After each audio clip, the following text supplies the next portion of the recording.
Lawyers have three huge advantages: high earning potential, long careers, fast income growth, which means compounding works harder for you if you start early enough.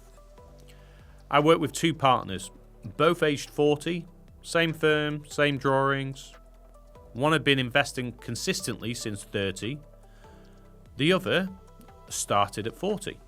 Despite equal earnings, the early starter was projected to finish with significantly more wealth. Same job, same income, different timeline.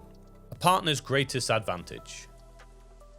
For all the complexity lawyers face, one advantage sits beneath everything: time.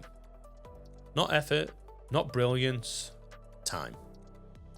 Legal careers combine high earning potential, long working lives, and income that rises in steps. That makes compounding extraordinarily powerful, if it's allowed to work early enough. Compounding isn't about returns, it's about duration. And there's another cost to delay people rarely feel until later. Compounding doesn't negotiate. You can often contribute more later. You can sometimes catch up with bigger numbers. You can't recreate the same timeline without paying for it with much greater effort. Long-term growth.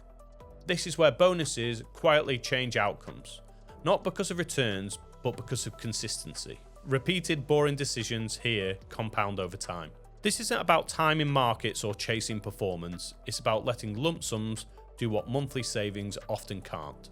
The lawyers who build real wealth are rarely those who invest aggressively. They're the ones who invest repeatedly.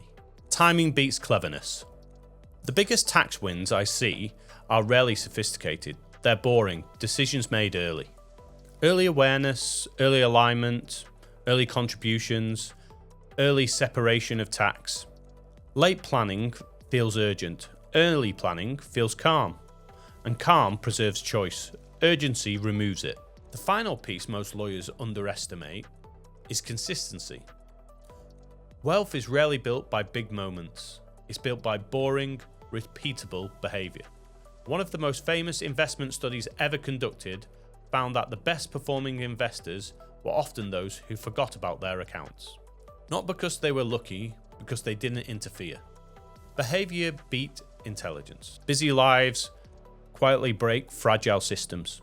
Structure determines outcome.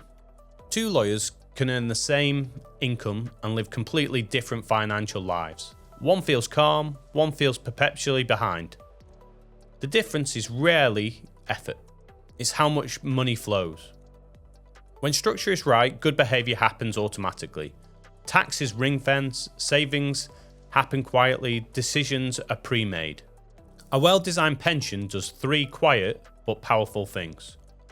First, it removes future decisions. Money moves automatically, contributions happen without debate, without second guessing, without relying on motivation during busy periods. Lawyers are constantly making decisions. Anything that reduces decision fatigue is more powerful than it sounds. The calmest lawyers I work with have one thing in common. They have an enough number. Not perfect, not public, not fixed forever, but clear enough to guide decisions. That number isn't about status or comparison. It's about knowing when extra complexity stops improving your life.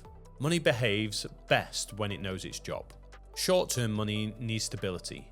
Medium-term money needs balance. Long-term money needs time. When time horizon and risk are aligned, behaviour improves automatically. When they're mismatched, anxiety creeps in, even when returns are fine. This matters because law is not a linear career. Even in successful careers, there are years when the pressure changes. Health, family, firm politics, appetite, the desire to do something different. Please note that the discussion points we cover in this podcast are our own views or those of the guest speakers and do not constitute as financial advice.